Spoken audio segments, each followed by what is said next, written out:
Last week அப்பப்போ கொஞ்சமாக எடுத்த வீடியோஸ் எல்லாமே ஒரு குட்டி மினி விலாகாக ஷேர் பண்ணியிருக்கேன். தங்கச்சி, பெரியம்மா, அக்கா பொண்ணுங்க இவங்கெல்லாம் ஒரு நாள் வந்திருந்தாங்க. ஸ்டே கூட பண்ணல, காலையில் வந்தாங்க. அதுக்கப்புறம் ஈவினிங் போல் எல்லாருமே கிளம்பிட்டாங்க.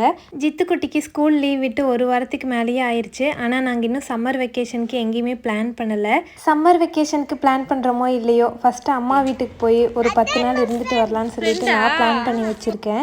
நாங்கள்லாம் சின்னதாக இருக்கும்போது எக்ஸாம் முடித்த அன்றைக்கே ஊருக்கு போயிடுவோம்.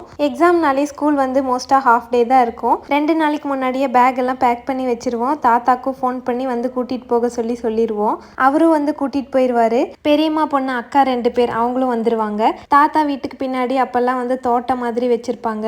அங்கே வந்து மண்ணில் கோயில் கட்டி விளையாடுறது, அதுக்கப்புறம் கூட்டாஞ்சோறுலாம் செஞ்சு விளையாடுவோம். கோயில் கட்டிட்டு அதுக்கு சாம்பிராணி, ஊதுபத்தி, கற்பூரம் இது எல்லாத்தையுமே வந்து பாட்டி தாத்தாக்கு தெரியாமல் எடுத்துகிட்டு வந்து வச்சுருவோம். கோயிலெல்லாம் அன்னதானம் போடுவாங்கள்ல, அதுக்காக நாங்கள் வந்து கூட்டாஞ்சோறுலாம் செஞ்சு வச்சு விளையாடுவோம். சமைக்கவே தெரியாது, ஆனால் உப்பு மிளகாத்தூள்லாம் போட்டு ஏதாவது ஒன்று மேட்ச் பண்ணி செஞ்சுருவோம். அதையே ஆளுக்கு கொஞ்சம் கொஞ்சம் ஷேர் பண்ணிவிட்டு தாத்தா பாட்டிக்கெல்லாம் கொண்டு போய் கொடுப்போம். கல் விளையாடுறது, சீட்டுக்கட்டெலாம் வச்சு 1 2 3 சேர்த்து விளையாடுறது, இந்த மாதிரி லீவை ஜாலியாக என்ஜாய் பண்ணுவோம். எனக்கு தாத்தா பாட்டினாலே அம்மாவோட அப்பா அம்மா தான் ரொம்ப பிடிக்கும். நானும் என்னோடய ஃப்ரெண்ட்ஸ் நிறைய பேர்கிட்ட கேட்டிருக்கேன். எல்லாருமே அம்மாவோட அப்பா அம்மா தான் ரொம்ப பிடிக்கும்னு சொல்கிறாங்க. உங்களுக்கு யாரை பிடிக்கும்னு மறக்காமல் கமெண்ட்டில் ஷேர் பண்ணுங்கள்.